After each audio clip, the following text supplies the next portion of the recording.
Empezando. Un libro que tengas, le pones adelante y ya se queda. A ver si con este libro me vale.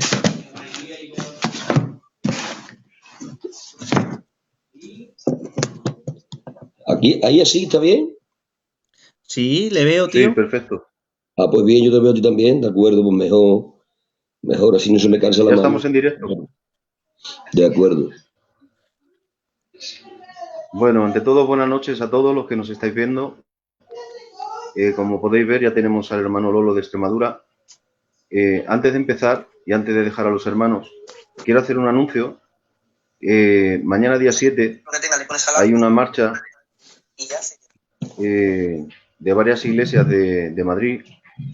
Se anunció en la reunión de obreros y es por el tema del tema este que hay con los niños. Si no me equivoco, es mañana a las 5 de la tarde. Se sale desde la Puerta de Alcalá hasta la Puerta del Sol. Es una marcha pacífica para que se sepa que los niños son nuestros. Y nosotros como cristianos pues, debemos de estar ahí. Mira, se hizo un cartel, se entregó la reunión, estuvo el hermano Montenegro, que es el que ha dado los estudios pues a la mayoría de los ministerios, sobre todo. Empezó en el año 90 este hermano, es vecino y es argentino y es maestro de maestros. Estuvo allí con nosotros, también lo dijo el tío Fernando Navarro, secretario de España, lo dijo el presidente, el tío Vallejo, y luego también lo dijo el responsable, el hermano Ramón de Ávila. Así que todo el que pueda, mañana a las 5 de la tarde, se sale desde la Puerta de Alcalá hasta la Puerta del Sol. Y sin más, darle la bienvenida a nuestro hermano Lolo de Extremadura. Dios le bendiga, buenas noches. Dios os bendiga, a vosotros también, buenas noches. Bueno, Jerónimo. También tenemos al hermano David Gilbert. Muy bien. Habla, David. No, que digo que muy bien, que gracias por estar ahí, por el anuncio, ¿vale? Y el Jerómico, como podéis ver, es el que siempre está detrás para iniciar los programas y seguir hacia adelante y sobre todo seguir aprendiendo, ¿vale? Que es lo importante.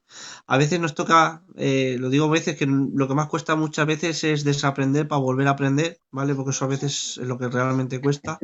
Pero bueno, damos gracias a Dios que mira, como hombres, como por ejemplo hoy el tío Lolo, de Extremadura, que Dios lo bendiga mucho. He sido un poco pesado con el hermano, pero gracias a Dios que nos aguanta a los jóvenes. Y nada, seguir aprendiendo de lo bueno que tenemos también en nuestra misión, porque tenemos bueno y mucho, ¿vale? Así que hay que disfrutar con lo que Dios ha puesto en los demás.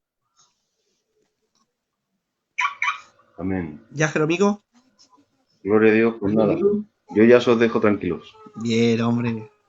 Así que nada, todos a disfrutar del hermano, que es una bendición. Que Dios os bendiga. Venga, Dios te bendiga, Jerónimo. Bueno, ante todo, buenas noches a todos los que os vais poniendo en el canal Sana Doctrina. ¿Sabe, tío? Aunque somos la gran mayoría de Filadelfia, tengo aquí como un pequeño de Naciones Unidas, a lo menos. Ah, Porque, bien. porque hay hermanos de Chile, hay hermanos de Colombia, tenemos hermanos de Estados Unidos, tenemos hermanos de Argentina, y desde aquí Dios os bendiga a todos en el nombre de Jesús, diferentes países, pero al final una misma fe que es en Cristo Jesús. Muy bien. Tío, se le he dicho en privado, pero quiero decírselo aquí ahora en directo y en público. Muchas gracias, tío, por querer estar con todos nosotros y sacar tiempo, que yo sé que es un hombre muy ocupado, ¿vale? Y sacar tiempo para estar con nosotros, se lo agradezco de verdad, ¿eh? Y sobre todo por aguantarme, ¿vale, tío? Dios te bendiga. Nada, hombre, nada. Que ha sido un placer el poder estar con vosotros. Y que si no he estado antes ha sido precisamente porque andamos escasos de tiempo. Pero que para mí es un placer y es un honor que os acordéis de mí para estar con vosotros esta noche. Muy bien, hombre. Fijar en la parte superior. Así. ¿Qué le voy a decir, tío? Mira, son por ahora 42. Hermanos, lo que podáis, por favor, ir compartiendo el vídeo, ya sabéis, para mayor difusión, ¿vale? Y sobre todo, pues, para lo que el hermano vaya a traernos en esta noche, que es un tema muy bonito, que es antropología. Tema bonito y complicado, ¿vale? porque también lleva sus complicaciones. Y a lo largo del vídeo, pues intentaremos, pues eso, seguir aprendiendo. Muy Eh, bien. pero antes de eso, tío, he visto un vídeo suyo, ¿vale? Y me ha llamado mucho la atención, me ha dado mucha alegría, porque le he visto yo que quiere reactivar lo que es las escuelas dominicales en nuestras membresías. Sí, es uno de los proyectos que ya está en marcha. Eh, es una necesidad de siempre. Nuestra misión nació con escuelas dominicales, evidentemente, y no es que hayamos dejado de tenerlas, es que quizás han dejado de tener la relevancia que tenían en su momento. Entonces, ante las circunstancias que hoy día estamos viviendo en relación a lo que es, a ver si lo digo de una manera que no ofenda, en relación a lo que es el adoctrinamiento que hoy se está dando en relación a ciertas cuestiones, eso pues nos ha preocupado un poco y hemos creído que, que debemos de tener a nuestros hijos preparados para el mundo al que se van a enfrentar. Entonces, creo que lo mejor es saturar la mente y el corazón con lo que son las enseñanzas en las que nosotros creemos, para que esas mentes, con esa enseñanza, puedan combatir a otras enseñanzas que se les quieran impartir. ¿De acuerdo? Y sí, es un tema que ya está en marcha. De hecho, Dios nos ha permitido contar con un hermano nuestro en la fe, que es el hermano Juan de Liria, que trabaja precisamente aquí en Zaragoza. Él trabaja en 5 institutos impartiendo clases de religión evangélica. Entonces, un hombre que está preparado académicamente, tiene metodología para enseñar y además de eso tiene material para enseñar en relación a adolescencia y a infancia. Y él se ha comprometido a trabajar con nosotros, ya hemos creado una estructura, o más bien hemos aprovechado la estructura de enseñanza que tenemos en la misión. Hemos tomado a los hermanos que de la zona se encargan de impartir lo que es la escuela bíblica para candidatos y ellos mismos se van a hacer cargo de lo que es la escuela dominical. Ellos van a recibir enseñanza de este Juan de Liria del que hablo y a su vez ellos van a enseñar a los líderes locales que cada pastor señale en su iglesia. Y eso ya está en marcha, está en funcionamiento y sé que es del Señor y como es del Señor sé que va a estar fluyendo para bien. Perdóneme, del Señor y de tener una visión clara en el momento que se tiene, de verdad. Bueno, Porque creo que, como bien has dicho, importante no, importantísimo. En vez de solo quejarnos, porque muchas veces, lo digo, que me perdone los que somos mayores, lo digo más bien por nosotros los jóvenes, ¿vale? En vez de quejarnos de que está mal la cosa, de que es verdad que estamos mal, que hay una lucha cultural evidente, que es este de las ideas, y muy para bien. no poder meterte en las ideas que ellos quieren proyectar en nuestros hijos, por ejemplo, es una prevención, un antibiótico antes de que entre un Muy germen, bien. es un germen malo. El antídoto que debemos de inyectar en las mentes y en los corazones a fin de que los virus no nos puedan dañar. Yo en ese mensaje que tú has visto digo que no podemos impedir que el frío esté en la calle y no podemos impedir que el viento helado nos golpee la cara. Lo que sí podemos impedir es que nos enferme. Y para eso lo que hacemos es tomar vitamina C, mucha, en invierno, porque al exterior hay que salir, no podemos recluirnos en la casa. En términos espirituales es igual. Ojalá y pudiéramos recluirnos en una burbuja, pero eso es algo que no se puede hacer. Nuestros hijos, nuestros adolescentes tienen que salir al mundo que les ha tocado vivir, con sus pros y con sus contras. Y tienen que estar preparados para el mundo que les ha tocado vivir, a fin de aprovechar lo bueno y para poder también combatir lo malo. Entonces creo que sí, que lo mejor es inyectar antivirus, ¿de acuerdo? Muy bien, tío. La verdad que yo espero de todo corazón que, pues eso, que usted, por ejemplo, que ha visto, además que yo lo creo de verdad, de todo mi corazón, que es una cosa de Dios, 100%, y necesaria para los tiempos que nos tocan vivir, ¿vale?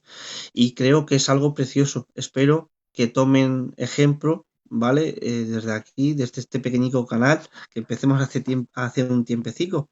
Y con la única Ujú. intención de seguir aprendiendo, tío. Pero Muy de verdad, bien, en este lugar, desde este humilde espacio, espero que tomen ejemplo porque es una cosa necesaria y de la hora, del aquí y ahora gracias. y necesario. Sin más, tío, el trato. El tema que vamos a tocar esta noche es antropología. ¿Qué es antropología? Para la gente que no lo sepa, tío. Bueno, la antropología es la ciencia que trata a la historia del ser humano y al ser humano en sí. Muy bien. Y otra cosa más, tío, para la gente que yo sé, es que es verdad, a veces se me olvida a mí, ¿sabes? La culpa es mía, a veces se me olvida, como todos, casi todos los que te estemos viendo te conocemos pues de eso, de estar en nuestra misión. El hermano, ¿cómo te llamas? Estás en Filadelfia, ¿verdad?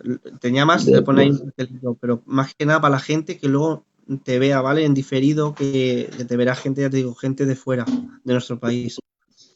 Bien, mi nombre es Manuel, pero habitualmente se me conoce como Lolo y el apelativo que me sigue es de Extremadura porque es la región de la que soy natural. Y nada, soy ministro acreditado de la misión Filadelfia, en la que llevamos trabajando pues unos años y actualmente nos encontramos trabajando para el Señor en la zona de Aragón, Media Cataluña, que así es como la definimos nosotros, esta zona, y poco más que decir. Y que es un hombre de Dios con visión, eso lo digo yo ahora, con visión y adaptado a los tiempos que nos corren, los peligros que nos corren en estos tiempos para su iglesia, y para los hijos de Dios. Hasta aquí. Empezamos, tío. ¿Cómo De acuerdo. podríamos empezar a estudiar, a aprender lo que es la antropología? Cuando hablamos ya de la antropología en términos bíblicos, estamos hablando de aquello que se podía denominar como la doctrina del hombre. Entonces, a la hora de estudiar la doctrina del hombre, evidentemente tenemos que ir a la fuente en la que están todas las doctrinas, que es la Biblia. Y concretamente, en cuanto a esta doctrina que pretendemos tratar esta noche, el origen de la misma está en la creación del ser humano, ¿no? Que ya sabéis que se encuentra descrita en el libro del Génesis. Ahí tendríamos el origen de esta y de todas las doctrinas, pero concretamente en esta noche, de esta también, en la creación del ser humano, es donde debe de comenzar lo que es el estudio de la doctrina del hombre o de aquello que también podemos denominar como antropología. Muy bien. ¿Por dónde prefiere que empecemos, tío? Yo a mí me gustaría, porque yo tengo preguntas, ¿vale? Pero me gustaría que iniciara usted un poco lo que es el tema de la antropología y luego yo le voy preguntando porque luego saldrán las preguntas que tengo en mente. Por ejemplo, ¿por qué somos tripartitos? ¿No? Porque somos tripartitos o hay otras que dicen que somos que no, que son alma y espíritu, que es lo mismo. ¿Y por qué decimos que no? ¿Por qué decimos que una es alma y otro espíritu? ¿Qué diferencia hay entre ellas? ¿Vale? Yo son preguntas que ya tengo yo en mi mente para formularle a usted y yo sé que las podrá responder. Pero si usted quisiera iniciar con otra, desde otra base, pues, tío, por favor, siéntase totalmente No, libre. que a mí me es igual. Yo prefiero que tú, que eres el que capitanea este barco, me vayas guiando y a donde tú nos vayas llevando, vamos yendo. No, no tengas problema. En cuanto a la primera alusión que hacías de que nosotros entendemos que el ser humano es tripartito, lo entendemos así porque creemos que es esto lo que enseña la palabra del Señor. Creemos que es esto lo que enseña la palabra del Señor. Cuando Dios nos tiene que transmitir a través de las escrituras lo que es la creación del primer ser humano, Él lo hace, como decíamos anteriormente en el libro del Génesis, y la forma en la que Él tiene de contarnos lo que fue aquel hecho es que Dios tomó polvo de la tierra y creó la anatomía del ser humano y sobre aquella anatomía sopló. Y cuando sopla el Señor, lo que hace es colocar en aquella anatomía, producto del polvo de la tierra, el espíritu humano. y al contacto del soplo de Dios con la anatomía aparece el alma, que es la residencia de la personalidad del hombre. Luego este hecho de que el ser humano sea tripartito en su composición, queda reafirmado en las páginas del Nuevo Testamento, ya en la pluma del apóstol San Pablo, en la carta a los tesalonicenses, donde el apóstol, terminando su alocución a los tesalonicenses, les desea una bendición, y en el deseo de bendición dice: todo vuestro ser, espíritu, alma y cuerpo, sea guardado irreprensible hasta la venida del Señor. Entonces esa alocución, esa alusión del apóstol también nos hace ver claramente que el ser humano es tripartito: cuerpo, alma y espíritu.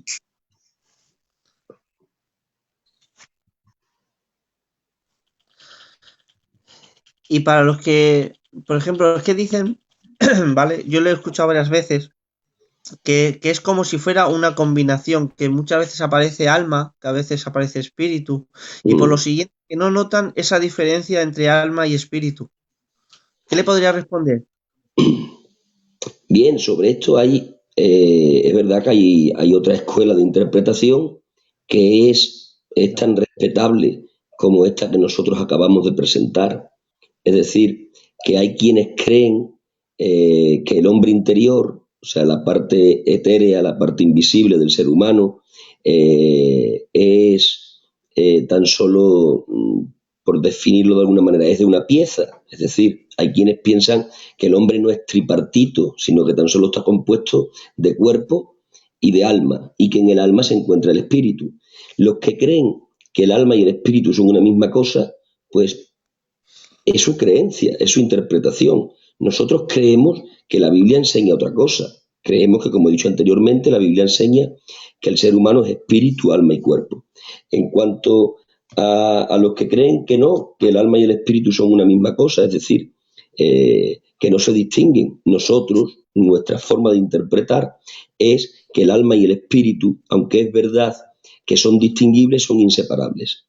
Son inseparables pero distinguibles. La distinción que nosotros hacemos a través del estudio de un montón o de un gran conjunto de pasajes es que el espíritu del hombre es la habitación, por definirlo de alguna manera, que Dios diseñó para tener comunión con el hombre, mientras que el alma del ser humano es la residencia de la personalidad, de la identidad del hombre. Nosotros, dentro de un estudio que se hace de un gran conjunto de textos, que aquí no tenemos tiempo para examinar uno por uno, decimos que en el alma encontramos el intelecto, en el alma encontramos las emociones y en el alma encontramos la voluntad, es decir, el intelecto que nos lleva a discurrir, las emociones que nos llevan a enojarnos o que nos llevan a entristecernos o que nos llevan a alegrarnos, y la voluntad que nos capacita para tomar decisiones en la vida, ir a la derecha o a la izquierda, tomar el blanco o el negro, decir que sí o que no. Entonces, esos tres ingredientes, que son el intelecto, las emociones y la voluntad, son los que componen la identidad del ser humano. Y decimos que esos tres ingredientes son los que componen el alma. Pero el espíritu, que es distinguible pero inseparable del alma, tiene otra función. La función original del espíritu es la habitación que Dios diseñó para poder tener comunión con el ser humano. Esto de alguna manera queda confirmado después en la experiencia del nuevo nacimiento. La Escritura enseña que cuando el creyente nace de nuevo por haber confesado a Jesús como su Salvador, viene a morar en él el Espíritu Santo. Y al lugar concreto del ser humano al que viene a morar el Espíritu Santo es el espíritu humano. De ahí que el apóstol San Pablo en cierto lugar enseñe esto en una definición que él hace. Y la definición que él hace es que el espíritu da testimonio a mi espíritu. Él hace una diferencia entre lo que es el Espíritu Santo como persona de la deidad y lo que es el espíritu humano. Y él dice: el espíritu, en referencia al Espíritu Santo, da testimonio a mi espíritu, en referencia al espíritu humano. Es decir, el testimonio de la persona divina del Espíritu Santo es vertido en el espíritu humano. ¿Qué nos está enseñando implícitamente ahí? Que la comunión de Dios a través de la persona del Espíritu Santo con el hombre se hace en el espíritu del hombre. ¿De acuerdo? Tío, a ver si, de todas maneras, yo sé que gracias a Dios te tenemos hoy aquí, pero a ver si Dios quiere y te tenemos alguna vez más. Pero, y sobre todo, tío, de verdad, me gustaría que cuando eso con versículos y eso, porque aquí le doy gracias a Dios que aquí no es, por ejemplo, yo sé que cuando vamos, y yo lo entiendo, ¿vale? Cuando vamos, por ejemplo, a una membresía o lo que sea, es un tiempo corto, porque también, claro, hay gente pues que muchas veces no lo entienden, ¿vale? Y hay gente pues que le podemos dar la tarde, ¿vale? De Pero acuerdo. aquí no, tío, aquí es de estudio y para nosotros sería una bendición, ¿vale? Así que De aquí, acuerdo. para adelante. Mire, te han saludado Pichón, le llaman Pichón, José María de Sí, Liria. Dios te bendiga mucho, profe. Andrés Amador, hay más hermanos. Pumuki, Dios te bendiga mucho, recibe un abrazo.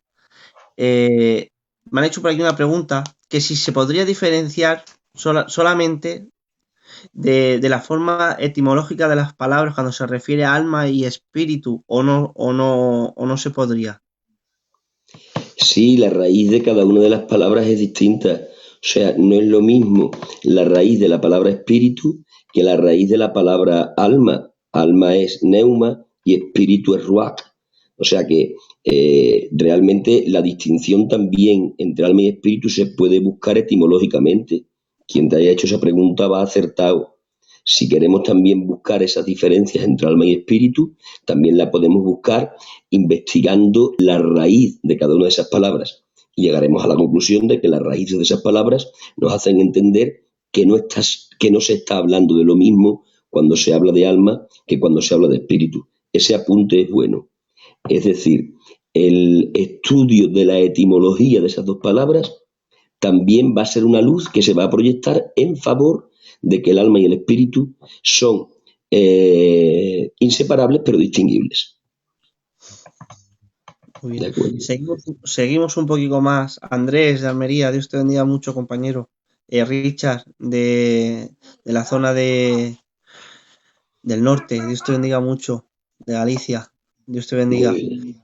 Bueno, como podéis comprobar, como dijimos, tenemos a un gigante de nuestra misión y con un tema de antropología, hermanos. Si tenéis preguntas, pues aprovechemos y se las trasladamos al hermano. Y nada, y seguimos aprendiendo, ¿vale? Como siempre decimos. Bueno, a lo que íbamos. Has dicho, ¿verdad?, que el espíritu es donde Dios puso para poder tener comunión con Él, ¿no? ¿Me he De entendido bien yo? acuerdo. Porque ¿sabes qué pasa? Que es que yo sé que si lo entiendo yo, estoy seguro que lo entienden todos los demás. De acuerdo. Hemos dicho precisamente lo que tú has dicho. Hemos dicho que el espíritu humano es la habitación que Dios prepara dentro de la composición del hombre para poder tener comunión con él. O dicho de otra manera, cuando Dios quiere tener comunión con el hombre, el vehículo que va a usar siempre de las tres partes en las que el hombre está compuesto va a ser el espíritu humano. Bien. Y muchas veces se hace referencia a que el espíritu es la mente, pero si es la mente, no es la mente, esa es la habitación. Mi consideración es que no, mi consideración es que la mente es uno de los ingredientes que componen el alma, que es la identidad del ser humano. Con lo cual en el espíritu no está la mente que es el raciocinio, la capacidad de pensar, la capacidad de investigar, la capacidad de reflexionar, bajo mi criterio y según lo que yo entiendo en la palabra del Señor, está en esa parte del ser humano a la que llamamos alma. ¿De acuerdo? En el espíritu está la intuición, que es algo distinto de la mente. La mente razona y en el razonamiento de forma progresiva va comprendiendo. Sin embargo, la intuición que está en el espíritu, cuando recibe una verdad, la recibe instantáneamente y sin necesidad de haber ido adquiriendo conocimiento acerca de esa verdad que ha recibido de forma progresiva. Es decir, el espíritu tiene la capacidad de recibir una revelación, ¿de acuerdo? Que es algo instantáneo, en la que no participa la razón. La razón lo que sí puede hacer es examinar si la revelación venía o no venía del Señor. pero la intuición recibe conocimiento instantáneo. La razón recibe conocimiento progresivo a través del estudio. Recibe revelación progresivo a través del estudio. No. La intuición, que es una parte del espíritu humano, puede recibir una revelación instantánea del Señor. ¿Verdad? Por poner una ilustración que lo haga más comprensible. Tú sabes que existe un don en la palabra al que se le llama palabra de ciencia. Sí. Bien. Entonces, la palabra de ciencia es sacar algo del mundo desconocido al mundo conocido. ¿De acuerdo? Es una revelación, de alguna manera, es un don de revelación. Así se podía definir. Bueno, cuando uno recibe una palabra de ciencia, se hace receptor de algo instantáneo, algo que no ha tenido como proceso anterior una reflexión. Imagínate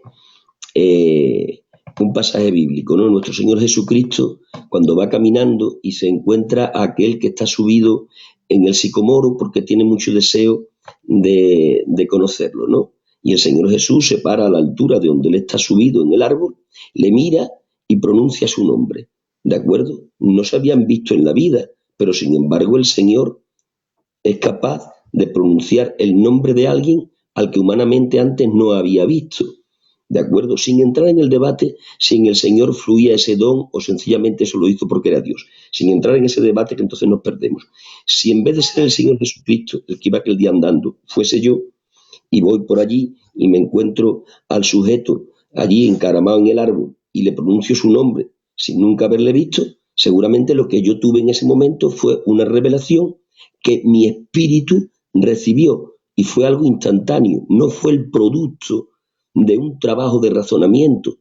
Es decir, yo no me fui al pueblo donde vivía ese sujeto, el tal Zaqueo, ni fui a ver su partido de nacimiento, ¿no? Yo la primera vez que voy a su pueblo, le veo, ¡plas!, y rápidamente. ¿Por qué? Porque he recibido una revelación. ¿Por dónde he recibido esa revelación? ¿Por el razonamiento? No, por la intuición que está en el espíritu.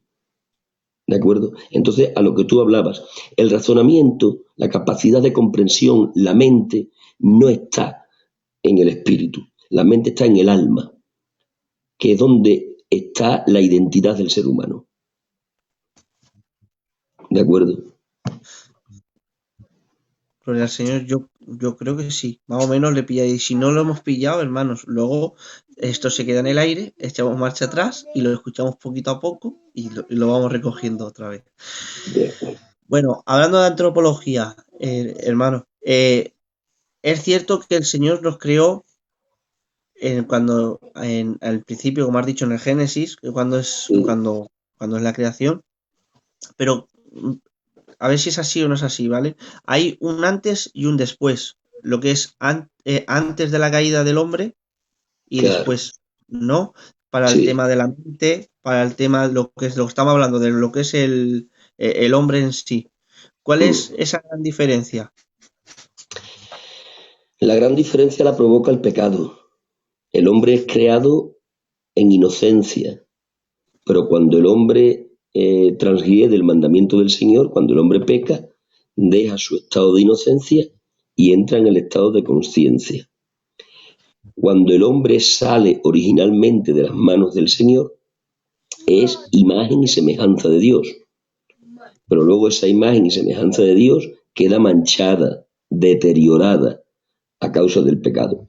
Entonces, dices bien tú cuando dices que en el ser humano hay un acontecimiento que parte en dos, en un antes y en un después, su existencia. Nosotros, que somos hijos del Adán caído, aunque ahora ya pertenecemos y somos hijos de Dios, porque pertenecemos al postrer Adán, pero antes de nosotros recibir a Jesús por la fe, somos descendientes del primer Adán. Antes de recibir a Jesús por la fe, nuestra procedencia está en el primer Adán. Entonces, nosotros no somos, como descendientes del primer Adán, iguales a como era Adán antes de pecar. ¿Me sigues? O sea, Adán antes de pecar era inocente. Nosotros no hemos vivido ese estado. Nosotros ya nacimos en pecado. Ya David en los Salmos marca el inicio de esa doctrina que después en Romanos se desarrolla como la imputación del pecado original, ¿no? Ya cuando David dice, en pecado me gestó mi madre, no está haciendo referencia a un pecado personal de su madre, está haciendo referencia a que él viene de una especie caída, él viene de un origen caído, que era Adán. Entonces nosotros nunca llegamos a ser como Adán en su estado original, ¿de acuerdo? Nosotros somos descendientes de Adán en su estado de pecado. El único que tuvo una naturaleza humana igual a la de Adán antes de pecar fue Jesús. Jesús, como postrer Adán, sí que tiene una naturaleza humana inocente, como fue la naturaleza humana de Adán antes de pecar. Entonces tu apunte es bueno. El ser humano tiene un antes y un después, que lo marca evidentemente la tragedia del pecado. Antes de eso fue creado en inocencia, imagen y semejanza de Dios, lo cual ya le dio un poder increíblemente extraordinario. La inocencia es un poder descomunal. Tú ten en cuenta que aquel Adán inocente, aquel Adán que llevaba el sello de la imagen y semejanza de Dios, Dios lo ha hecho virrey de su creación. Dios le ha dicho que sojuzgue y que señoree todo lo creado. Es decir, es la joya de la corona, es la guinda del pastel de Dios. Pero además de esto, podemos ver un vislumbre de la capacidad que tenía el hombre en su inocencia cuando Dios le dice a Adán, Adán, ponle nombre a todas las especies de animales. Oigan, esto a día de hoy es inimaginable. O sea, hoy día el hombre caído sería incapaz de poner el nombre a todas las especies de animales. Sencillamente porque hay especies de animales que todavía no han sido descubiertas. Bueno, pues este Adán inocente le puso nombre a todas las especies de animales. Uno se tiene que preguntar, ¿qué capacidad intelectual no tenía el hombre en su estado de inocencia? Es decir, el hombre, tal como sale de las manos del Señor, era un portento de criatura, ¿de acuerdo? Solo que después, claro, el pecado manchó aquella creación perfecta de Dios y el deterioro empezó cada vez a ser más grande, porque mientras más tiempo pasaba, mayor era el deterioro. Eso que dicen los antropólogos seculares de que el hombre ha ido mejorándose, eso es una mentira. El hombre lo que ha hecho ha sido ir empeorándose, porque, ¿verdad? Es más grave la bomba atómica del hombre contemporáneo que el hacha del hombre primitivo, ¿no? O sea, el hombre no ha ido a mejor, el hombre ha ido a peor, es más destructivo. Entonces, el pecado marca un antes y un después, y después el desarrollo del pecado en el hombre lo va haciendo cada vez peor, ¿de acuerdo? Excepto aquellos que, como tú y yo, hemos tenido la suerte de encontrarnos con el mensaje del Evangelio y poder decirle que sí, ¿no? Que eso es lo que nos ha restaurado, no a la inocencia. La aceptación de Jesús como Salvador no nos restaura a la inocencia, nos lleva a un estado superior al estado de inocencia, que es el estado de gloria. Porque nuestro Señor Jesucristo, en su sacrificio, no simplemente deshace el mal que Adán hizo, sino que es capaz de crear el bien que Adán tenía que haber creado y no creó. Por lo tanto, nuestro Señor Jesús nos saca de un estado de muerte, que es donde nos queda Adán, pero no para llevarnos a un estado de inocencia, que es en el que estaba Adán, sino para llevarnos a un estado de gloria, que es al que Adán nos tenía que haber llevado, pero que no nos llevó. Gloria a Dios. Gloria a Jesús. De acuerdo, gloria a Jesús, que fue el que lo hizo. De acuerdo. El Señor, la verdad que sí. Pues nada, una bendición. Lo esté escuchando al hermano, ¿no? No solamente es que no sé por qué. Bueno, sí lo sé. Pero cada vez que tomamos temas doctrinales, da igual de lo que hablemos. De verdad, da igual de lo que hablemos. Acabamos en Jesús.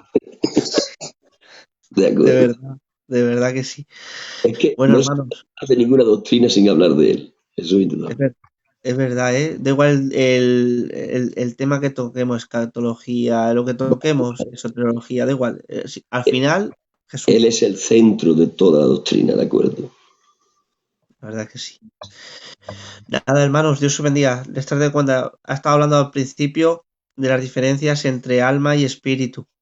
Estaba explicándonos de cuál es la función o cuál es la habitación. El hermano, para hacerlo más más claro y para poderlo entender mejor, pues, la habitación donde Dios ha puesto y qué función conlleva.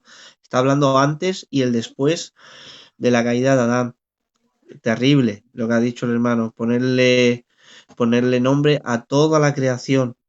Tendría que tener, no sé, es que no sé, no llego a alcanzarlo, pero vamos, tendría que ser sorprendente. Claro, la inocencia daba la capacidad de tener a la mente a su más alto rendimiento, cosa que después no ha vuelto a ocurrir. De acuerdo. Muy bien. Hasta que seamos otra vez cuando tomemos la resurrección, ¿no? Muy bien, esa capacidad física la recuperaremos en la resurrección de nuestro cuerpo, que es la culminación de la redención de Jesús. Ya sabes tú que el beneficio de la cruz nos ha sido impartido, pero no totalmente. La totalidad del beneficio de la cruz no la recibiremos hasta el día de la resurrección del cuerpo. Tú y yo ahora mismo vivimos en una dicotomía complicada, porque hay una parte de nuestro ser que ya pertenece al mundo nuevo y hay otra parte de nuestro ser que sigue perteneciendo al mundo caído. Tu cuerpo y el mío siguen perteneciendo al cuerpo caído. Sin embargo, tu alma y espíritu y mi alma y espíritu ya pertenecen a la nueva creación. Entonces, en nosotros está esa dicotomía. No seremos completamente de la nueva creación en cuerpo, alma y espíritu hasta el día de la resurrección. Eso es una verdad. Entonces, hasta ahí no recibiremos la plenitud de lo que Jesús ganó para nosotros. Me ha escrito por aquí el Jeromico y todos esperamos ese gran día, ¿eh? Ese gran De día, yo creo que acuerdo. todos somos hijos e hijas de Dios que nos estáis viendo, creo que todos estamos esperando en el día que nuestro Señor vuelva. Y De entonces, acuerdo. plenitud. Bueno, pero seguimos un poquito más adelante. Mira, me han escrito por aquí y dice, nos piden que explique el gobierno del Espíritu antes y después de la cruz. El gobierno del espíritu antes y después de la cruz. De acuerdo. De acuerdo. Hay una grandiosísima diferencia entre lo que son las labores. Bueno, puntualiza si están hablando acerca del Espíritu Santo o del Espíritu del hombre. Del Espíritu Es del el, hombre, supongo. claro, la han puesto en minúscula, supongo De yo que tendrá que acuerdo. ser Muy bien. de lo- Muy bien. Bueno, también hay una gran diferencia. Hay una gran diferencia entre lo que es el espíritu del hombre antes de la cruz y lo que es el espíritu del hombre después de la cruz. Cuando el ser humano, como dijimos al comienzo, es creado por Dios, es creado tripartito, espíritu, alma y cuerpo. Así lo define San Pablo en la carta a los tesalonicenses. San Pablo no marca ese orden por casualidad, marca ese orden porque es el orden correcto. Recordemos que él está bajo inspiración divina y ya sabemos que en la inspiración divina, aun el orden en el que están las palabras es importante. San Pablo no ha dicho y todo vuestro ser, cuerpo, alma y espíritu sea guardado. No, él ha dicho y todo vuestro ser, espíritu, alma y cuerpo sea guardado irreprensible hasta la venida de nuestro Señor. El orden en el que él lo ha descrito, el orden en el que él ha descrito al ser humano es el orden correcto según la ideología de Dios. Dios al ser humano lo ve como un espíritu con identidad que se comunica con el mundo exterior a través de un cuerpo. Un espíritu con identidad, que es el alma, que se comunica con el mundo exterior a través de un cuerpo. Así es como es creado el hombre. Es decir, cuando hablamos del Adán inocente, estamos hablando de aquel sujeto que tiene una comunión con Dios totalmente abierta en su espíritu, que tiene esa comunión abierta con Dios en su espíritu o a través de su espíritu, y que como una comunión tan ideal, su identidad como ser humano, su alma, está completamente sujeta a las indicaciones de su espíritu, que a su vez recibe las indicaciones del Espíritu de Dios. Cuando el Espíritu de Dios le da indicaciones a Adán en su espíritu, su alma, que es su identidad, se sujeta a su espíritu humano. Y su cuerpo lo que hace es realizar las obras de justicia que su alma le mandó, que a su vez ésta recibió de su espíritu humano. Ese era el orden correcto. Era Dios, espíritu de Adán al alma, del alma al cuerpo. Ese era el orden correcto. Pero después llegó la tragedia. Y cuando llegó la tragedia, que fue el pecado, ¿qué ocurrió? que el pecado no solo lo corrompe todo, sino que lo desordena todo. El pecado desordenó todo, desordenó el orden de Dios. ¿Por qué? Porque cuando el pecado viene, no solo afecta al cuerpo y al alma, sino también al espíritu. Al cuerpo lo afecta porque éste va a volver al polvo del que fue tomado, la muerte física. Al alma la afecta porque pasa a tomar la preponderancia del gobierno en el ser humano. Y al espíritu lo afecta porque entra en un estado de inactividad. Ya hemos dicho que el pecado hace separación entre Dios y el hombre. Por lo tanto, si la comunión de Dios con el hombre era en el espíritu, ¿qué es lo que hace el pecado en el espíritu? Interrumpir la comunión. Por lo tanto, el espíritu que fue diseñado para tener comunión con Dios, a raíz del pecado queda inactivo. ¿Por qué? Porque la comunión con Dios ha quedado rota. ¿Y ahora qué ocurre en el alma? Que el alma se queda sin quien la dirija. Y como no hay quien dirija al alma porque el espíritu se ha quedado inactivo, ahí comienza lo que es el liderazgo del alma en el ser humano. Y el hombre empieza a ser terriblemente anímico, empieza a gobernarse por su intelecto, empieza a gobernarse por sus emociones, empieza a gobernarse por su voluntad. ¿Por qué? Porque ha perdido al capitán del barco, que era el espíritu humano, al haber quedado inactivo a consecuencia del pecado. Y cuando empieza el gobierno anímico del hombre, es cuando el hombre empieza a hacer obras de injusticia. El cuerpo lo único que hace es consumar las malas obras que se han gestado en el alma. Eso está sucediendo en el hombre, ¿hasta dónde? Hasta la cruz. Cuando aparece la cruz en el horizonte de la humanidad y Jesús se ofrece por los pecados del ser humano y los seres humanos empezamos a recibir el mensaje de la cruz, cuando somos receptores del Espíritu Santo, cuando el Espíritu Santo viene a vivir en nosotros como garantía de la salvación, viene a vivir en nuestro espíritu. ¿Y qué hace? El Espíritu Santo en el espíritu humano lo que hace es reactivar al espíritu que había estado inactivo. Y ahora se vuelve otra vez a reordenar el orden primero. El espíritu vuelve a ser el capitán del barco, el alma vuelve a ser la que se sujeta a las indicaciones del espíritu y el cuerpo sigue siendo el que realiza las obras. Ahora ya las obras de justicia y no de injusticia.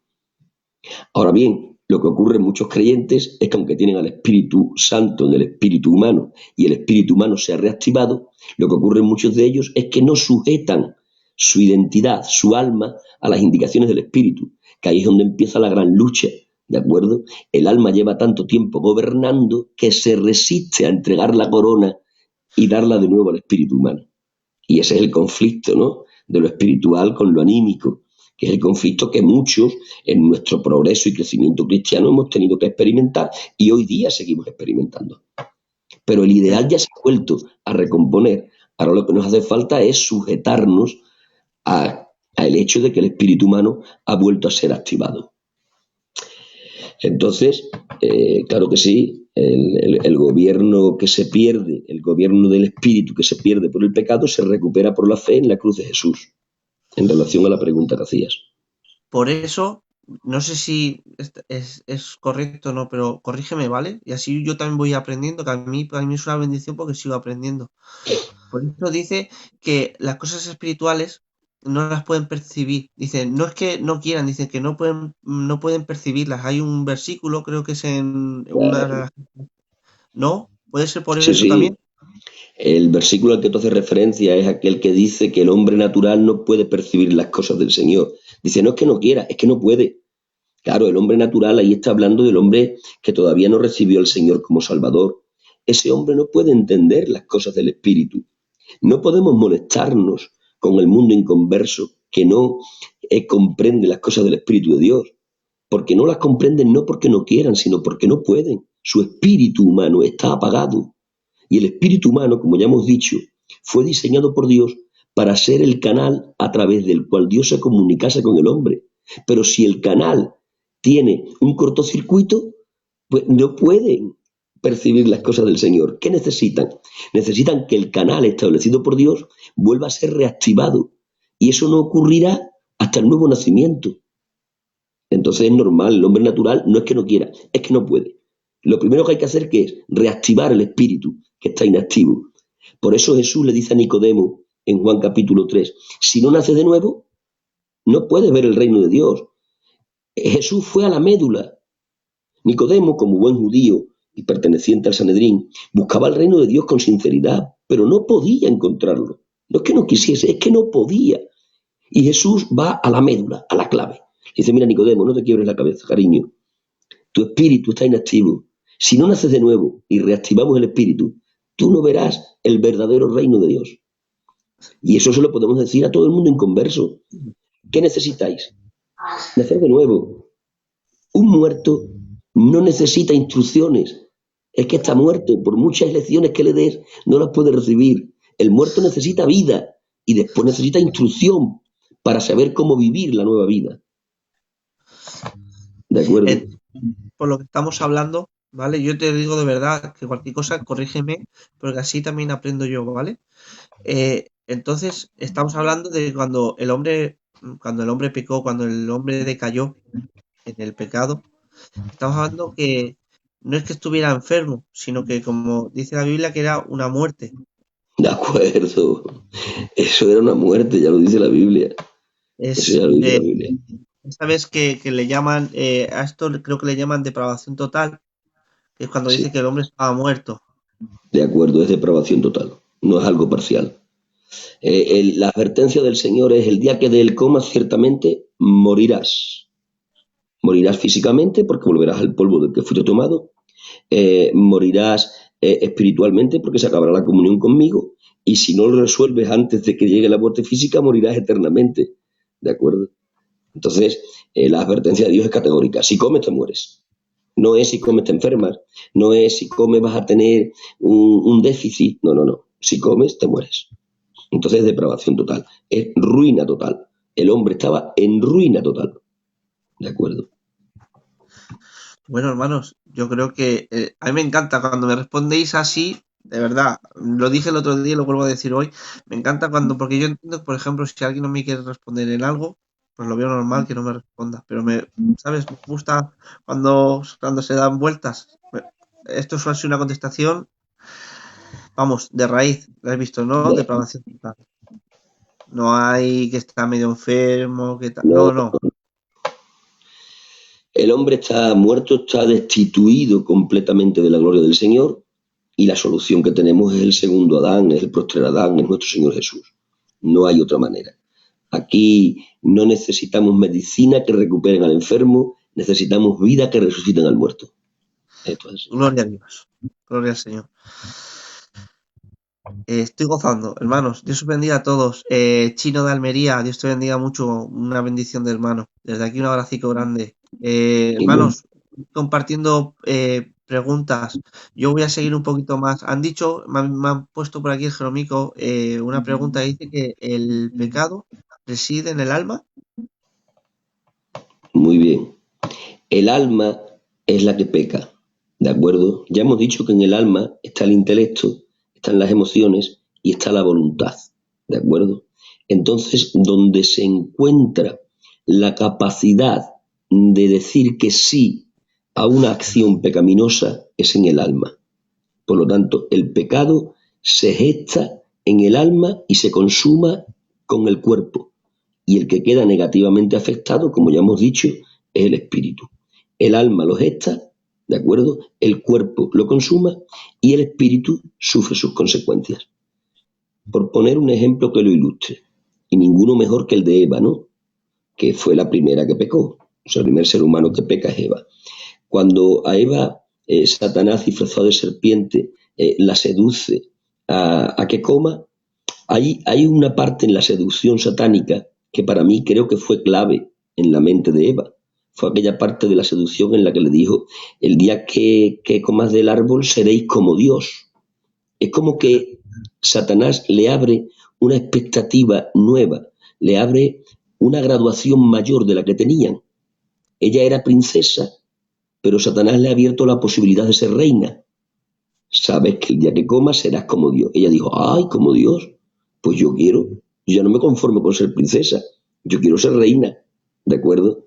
¿Eso dónde lo está gestando Eva? En su razonamiento. Y el razonamiento la inteligencia, está en el alma. Por lo tanto, es su alma la que recibe a través de ¿qué? De la emoción.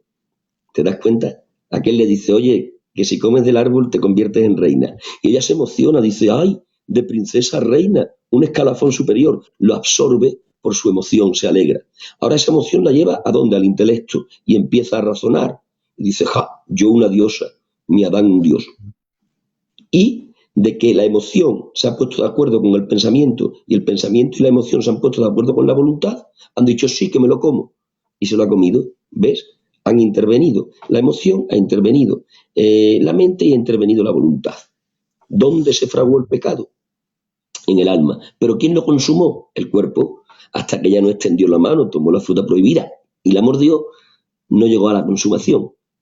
Entonces, se gesta en el alma, se consuma en el cuerpo y evidentemente queda afectado, además del alma y el cuerpo, el espíritu.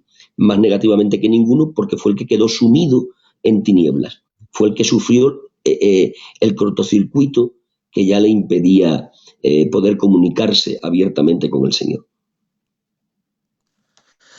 Otra pregunta, a lo que vamos hablando, ¿vale? Y ahora mismo os leo, hermanos, pero pasa que como estoy aquí yo, me aprovecho. De acuerdo. Mira, El que parte, reparte, se lleva la parte, ¿no? Mira, estamos diciendo, ¿verdad? Que es el alma la que peca. Ciertamente el alma que pecar, esta morirá y varios versículos como ha citado el hermano. Ahora bien, hay por ahí una tendencia y no me preocupa que esté por ahí, me preocupa que se pueda asimilar en nosotros, ¿vale? Que dicen que, por ejemplo, que el pecado, que el alma es la sangre. Que el alma es la sangre. En la sangre es la vida. Lo dice ya la palabra del Señor, la sangre es la vida. Ahora bien, si tuviéramos que ser más específicos todavía, diríamos que la sangre es la vida física, porque hablando sin tener conocimientos científicos, hablamos de lo que hemos oído o leído de otros que sí que saben. La sangre realmente lo que hace es repartir los nutrientes de los alimentos, ¿no? Para que todo el organismo esté saludable. Eso es la sangre. Pero el alma no está en la sangre tal cual, ¿de acuerdo?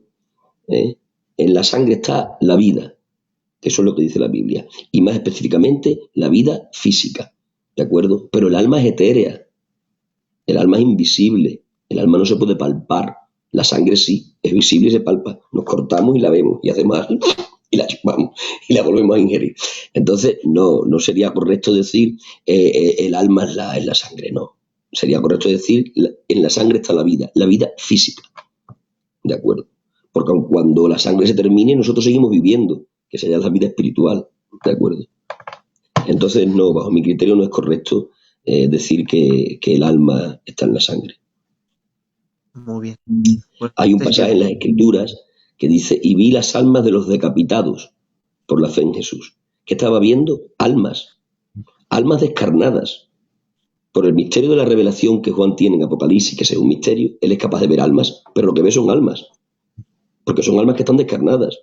Son almas que todavía no han recibido la resurrección del cuerpo, pero siguen teniendo existencia y se comunican con el Señor. Pero evidentemente no tenían sangre, porque no tenían cuerpo. Entonces, alma y sangre no son sinónimos. Bien, gloria al Señor. De todas maneras, de todo esto ya sabéis que Dios mediante luego haré recortes de las preguntas y respuestas y luego pues será más fácil a la hora de seguir compartiéndolo, ¿vale? Me han hecho una pregunta y es interesante, ¿vale? Porque dice que sabes que cuando Dios nos creó a su imagen y semejanza. ¿Qué imagen y qué semejanza es esa la que le impartió Dios al ser humano? Bien, sobre esto hay diversidad de interpretaciones, ¿de acuerdo? Diversidad de interpretaciones. Entonces, no podemos pretender estar en la posesión de toda la verdad. Decimos cuál es nuestra interpretación, o en este caso yo digo cuál es mi interpretación, ¿vale? No lo hago en plural, que lo hago en singular. Pero respeto cualquier otra interpretación siempre que no sea una barbaridad, ¿de acuerdo? Yo creo que ahí cuando se habla de imagen y semejanza se está hablando de lo mismo. Se está hablando de que Adán, cuando es creado antes del pecado, lleva el sello de la identidad de Dios. ¿De acuerdo? Por lo tanto, ¿cuáles son las características esenciales de Dios que se pueden comunicar? Las características esenciales de Dios que se pueden comunicar estaban en Adán. Es decir, ¿la santidad divina se puede comunicar? Sí, pues estaba en el Adán original, ¿de acuerdo? ¿La libre individualidad se puede comunicar? Pues sí, pues estaba en Adán. Adán tenía una voluntad perfectamente libre para elegir. La justicia de Dios, no la justicia en cuanto impartida, no en cuanto a su carácter de juez. Digo justicia en cuanto a poder vivir conforme Él quiere que vivamos. ¿Eso nos puede ser entregado? Sí. Por lo tanto, eso también estaba en el Adán. Es decir, por no tener que enumerar todo y englobarlo todo en esta definición, yo digo que la imagen y semejanza de Dios en Adán no era otra cosa sino que haber sido creado con la totalidad de todos los atributos divinos que pueden ser comunicables al ser humano. Eso estaba en el Adán inocente. Todos los atributos divinos que pueden ser comunicados al hombre estaban en el Adán inocente. Para mí esa era la imagen y semejanza de Dios, que después evidentemente queda deteriorada por causa del pecado. Y la pregunta sería, porque yo sé que no vamos a meternos mucho en el tema del pecado, porque es otro tema, esa martirología es otro tema, pero ¿de qué forma tan grande no distorsionó el pecado a Adán, ¿verdad? Que perdió tanto.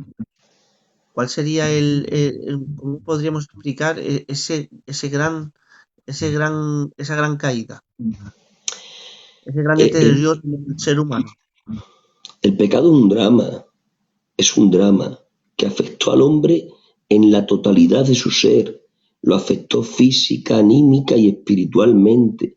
Lo afectó en su intelecto, lo afectó en sus emociones, lo afectó en su voluntad, lo afectó en su capacidad de tener comunión con Dios, lo afectó en su parte física, que a partir de ahí se empezó a deteriorar y fue presa de enfermedades y de vejez.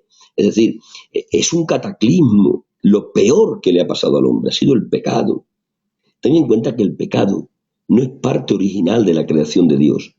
El pecado es un intruso que entró en el plan de Dios por la puerta de la libertad que Dios le dio al hombre.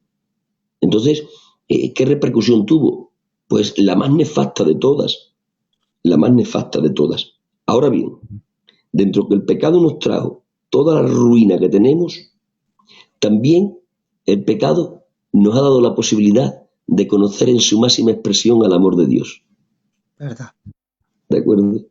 Porque la cruz tiene como porqué principal el pecado del hombre. Entonces, por sacarle algo bueno a lo horrendo, ¿no? El pecado es una desgracia, el pecado nos sumió en el peor de los estados, el pecado deterioró y deformó todo lo que Dios había creado, pero el pecado también nos ha dado la ocasión de conocer la mayor manifestación del amor de Dios, que sin duda es la cruz. Entonces podemos decir que el pecado deterioró la imagen de Dios en el hombre, pero no es que no es que la borró, ¿no?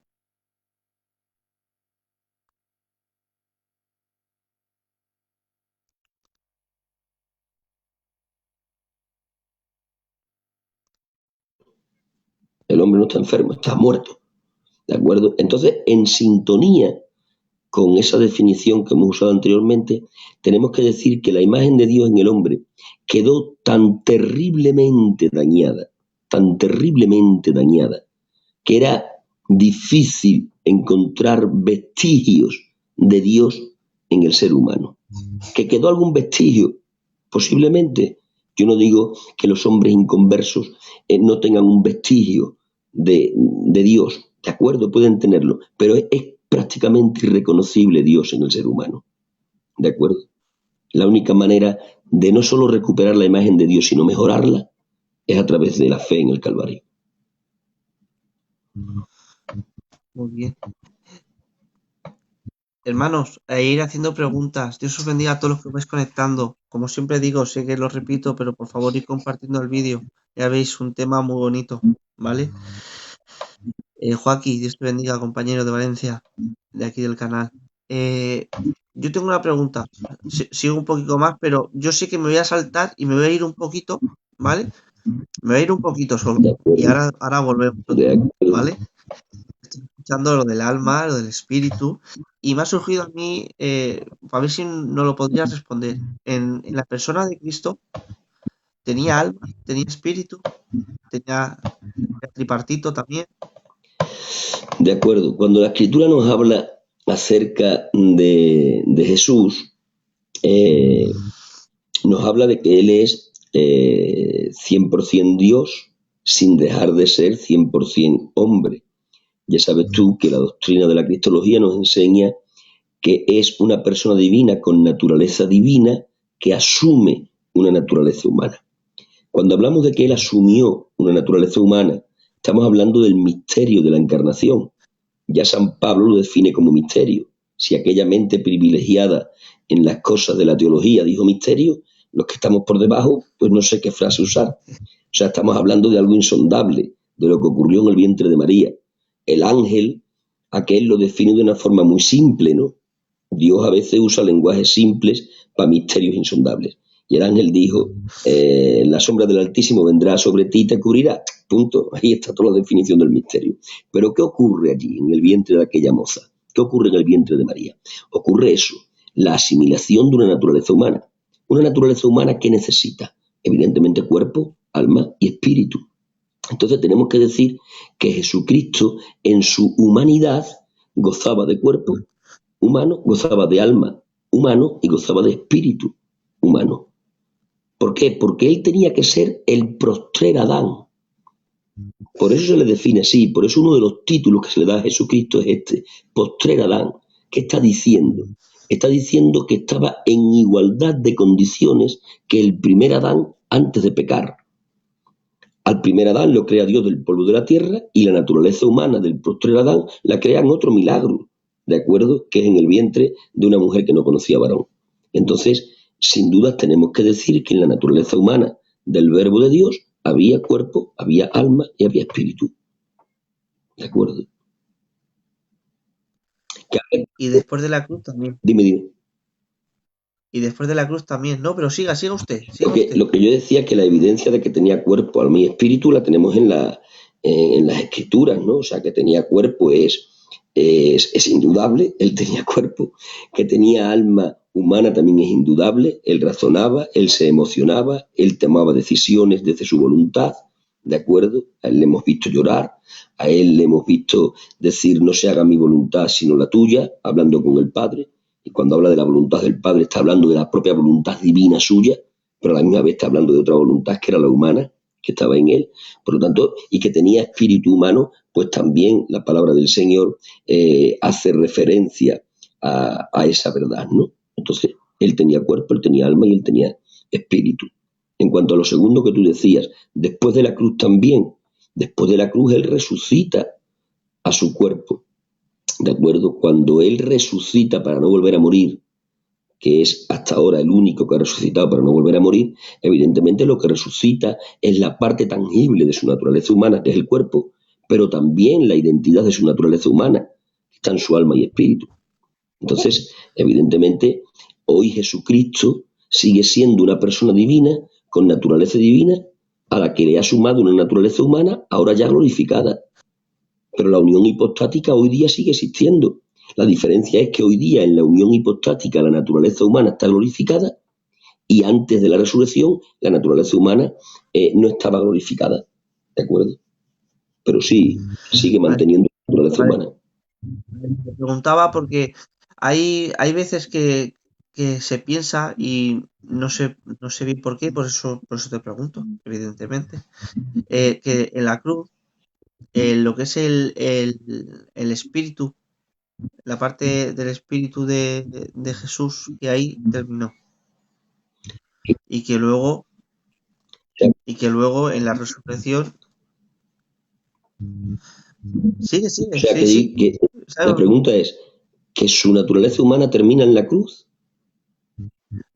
No, lo que es el espíritu, lo que es la parte de comunicación que Dios dio de razonamiento, como has dicho El humano antes. de él termina en la cruz y luego la resurrección de su naturaleza humana no hay espíritu humano?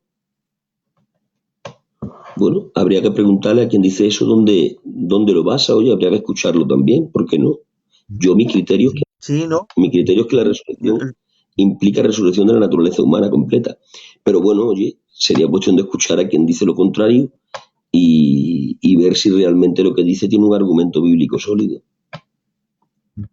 Muy bien, no, pero bueno, la idea es que no. Después de la resurrección sigue teniendo alma y espíritu. Bajo mi criterio sí. ¿Vale? Ya sabes que estamos hablando de un misterio. Pero bajo. Sí, hombre. Sí, hombre. He visto, además me he saltado un poquito porque te he metido en cristología, Sí, ¿vale? Pero ahora volvemos otra vez a... sí, bueno, de cristología estamos hablando de la antropología de Cristo, o sea que no nos vamos del teatro, ¿de acuerdo? Ya está. Bueno, hermanos, más preguntas. A ver, ya que el alma reside la voluntad, que hable el hermano de la voluntad de Cristo, si es diferente a la del Padre, aunque sometida. Pero nos metemos en cristología, nos metemos en las dos voluntades Claro, y ya nos.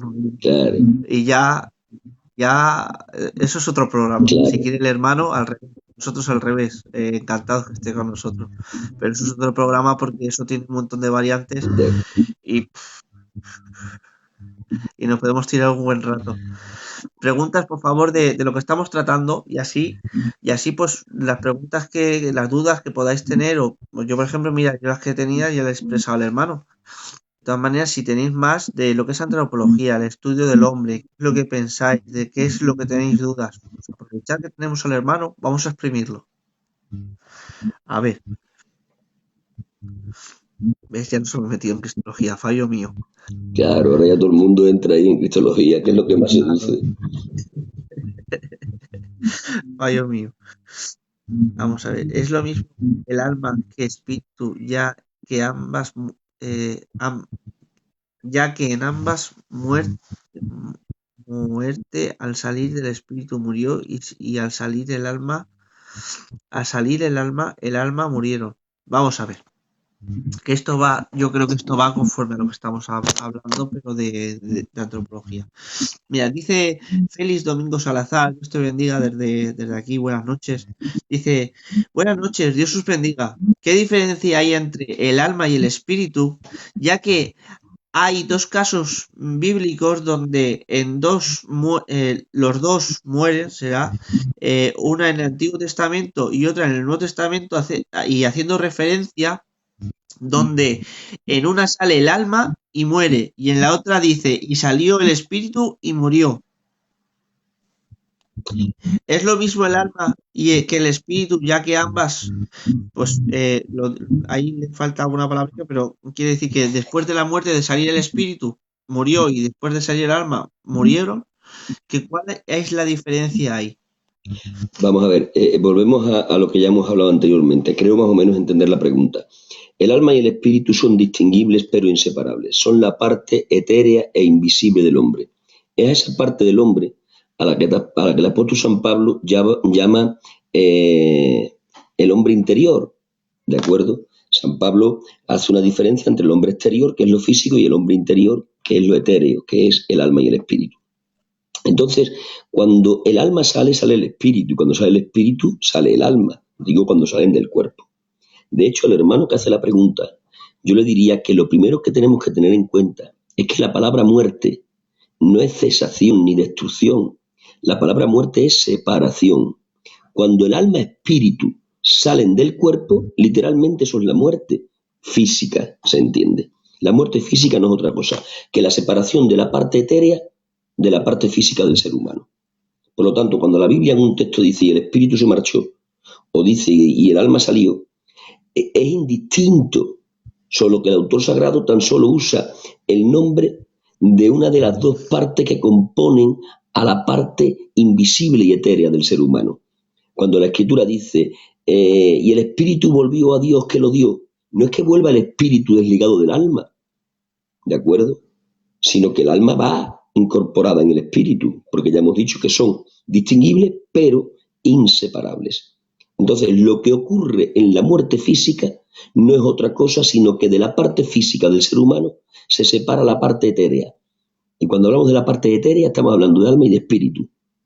Porque, vuelvo a repetir, son inseparables. Que después también hemos dicho que se distinguen porque cada una tiene una función y unas características, pero inseparables. Por lo tanto, no importa que en un texto diga que es el espíritu el que sale y en otro texto distinto diga que es el alma. En el conjunto de lo que están enseñando esos dos textos es lo mismo. Están diciendo que la parte etérea salió de la parte física y por eso la parte física dejó de tener vida. Te estoy diciendo varias veces la palabra etérea. Cuando dices etérea, te refieres a la parte Invisible, inmortal invisible, la parte que no, palpable. y esa parte que no es palpable, ¿vale? No, que te lo digo para Sí. que la gente lo entienda.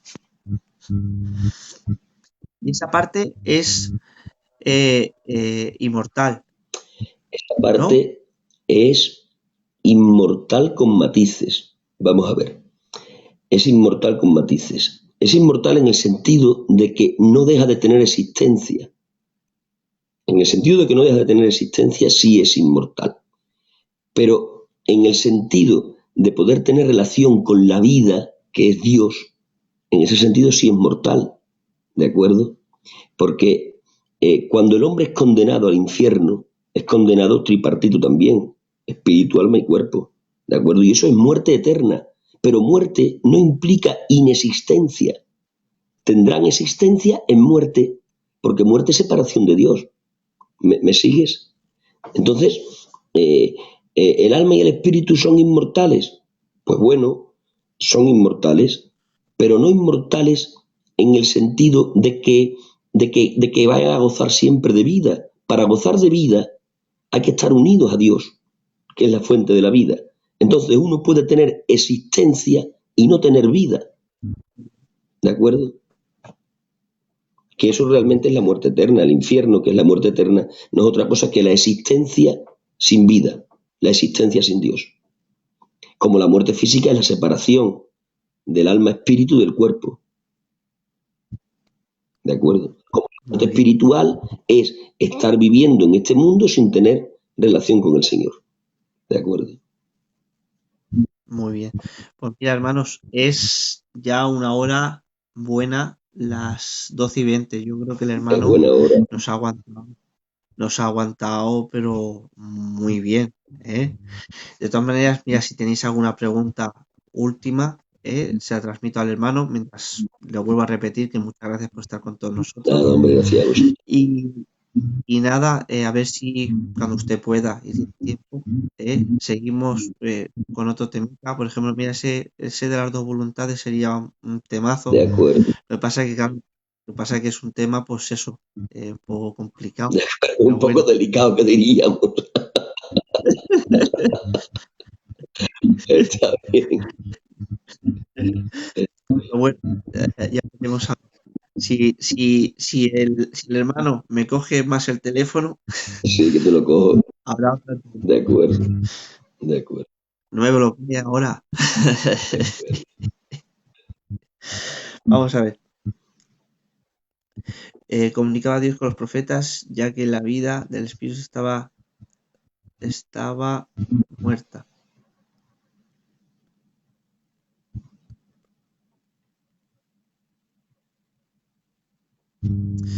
Bueno, es una finalidad de lo que estamos hablando. Mira, te lo traspaso para que lo veas viendo. Dice, me ha parecido oír que al infierno va espíritu, alma y cuerpo. Entonces, ¿por qué dice la Biblia y el espíritu vuelve a Dios que lo dio? De acuerdo. Esa expresión hay que entenderla a la luz de esa otra parte de la escritura en la que dice que toda rodilla se ha de doblar y toda lengua ha de confesar que Jesús es el Señor. Es decir, todos, aunque no todos en el mismo juicio, pero todos tenemos que comparecer ante la deidad, cada cual en el juicio que le toque, ¿de acuerdo? Dependiendo de la confesión de fe que haya hecho estando o no en vida. Pero todos, ineludiblemente, vamos a tener que pasar a estar delante del Señor. El ir a estar delante del Señor no implica salvación. uno puede ir a presentarse delante del Señor para recibir condenación, porque el infierno, al fin y al cabo, no es un castigo del demonio, el infierno es un castigo de Dios. Claro, o sea, Dios ejerce de juez y la sentencia que Él ha emitido como juez para aquellos que mueran en incredulidad es el infierno. Por lo tanto, el hecho de que la Escritura diga que el Espíritu vuelve a Dios no implica necesariamente que vaya a ser salvo. Implica que delante del Señor nos vamos a tener que presentar todos, nada más. Esta y ya terminamos y ya le dejamos De acuerdo. descansar, ¿vale? Pasa que es de Jonathan y Duli, que es un hermano nuestro, es de la zona norte, es de Logroño. Dios te bendiga mucho. Y me la ha puesto ya dos veces más por abajo. Dice, y mi pregunta, bien, vamos a tu pregunta y ya De finalizamos. acuerdo. Mira, dice, pregunta, ¿por qué Cristo encomendó su espíritu y no su alma? Y si es el alma lo que es y si es el alma lo que bíblicamente es lo importante, ¿por qué de alguna manera, entre comillas, importante? Mm, Vamos a ver. La pregunta yo creo que es esa de que por qué encomienda su espíritu, cuando dice en tus manos encomiendo mi espíritu. Volvemos a lo mismo. No es necesario en la expresión bíblica, cada vez que hablamos del hombre interior, no es necesario pronunciar espíritu y alma. Cuando el Señor le dice en tus manos encomiendo mi espíritu, estaba diciendo en tus manos encomiendo a mi persona, en tus manos encomiendo a mi ser, en tus manos encomiendo o a mi parte etérea, ¿no? Si quisiéramos hablarlo, que realmente lo que Dios estaba encomendando o lo que Jesús estaba encomendando a Dios era todo su ser. Pero bueno, cuando uno en la Escritura lee espíritu, Claro, no necesariamente tiene que entender que está desligando al alma, porque volvemos a reincidir en lo que hemos dicho ya unas pocas de veces. El alma y el espíritu son distinguibles, pero inseparables. Por lo tanto, cuando él dice, en tus manos encomiendo mi espíritu, no necesariamente está desligando al alma. Aunque no la incluya en la expresión, la está incluyendo. ¿Por qué? Porque espíritu y alma son inseparables. Bueno, hermanos, hasta aquí. Como ha dicho el hermano, encomienda todo su ser, espíritu, alma y cuerpo. Pues dice, no verá tu santo corrupción. Y está hablando ya de De su cuando, cuerpo, claro, muy bien. claro. Pues nada, hermanos, para mí es una bendición. Jeromico, sale a la pantalla. Gloria al Señor. Mira a ver si te pones por aquí.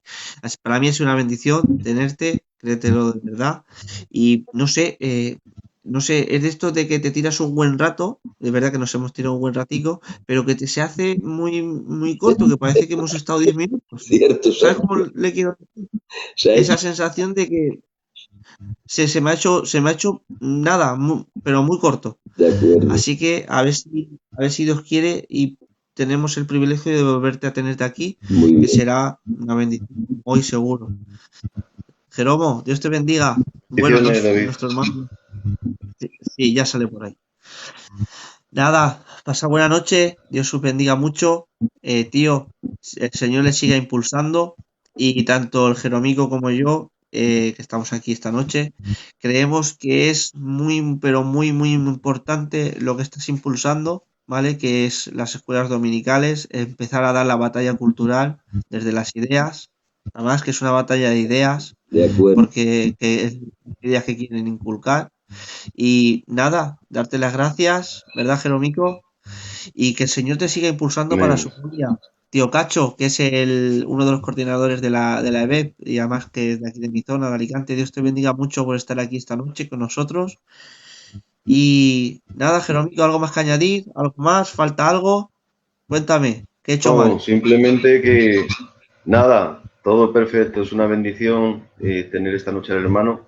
Hemos disfrutado, como te he puesto por ahí a escondidas, que estaba sentado en el sofá y me faltaban las gafas en 3D, porque es una bendición. De verdad, era para tener a este hermano desde las 7 de la tarde de mañana hasta la 1 de la noche, por lo menos, solamente haciendo preguntas.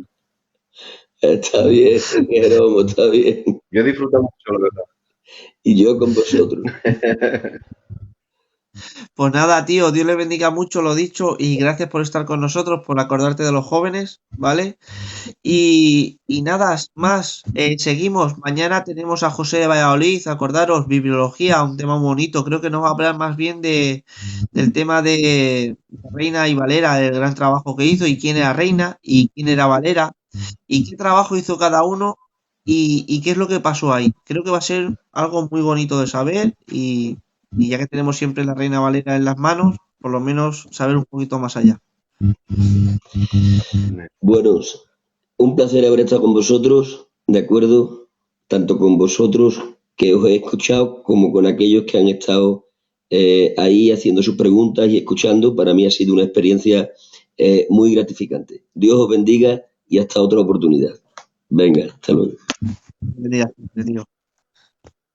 Amén, bendiciones.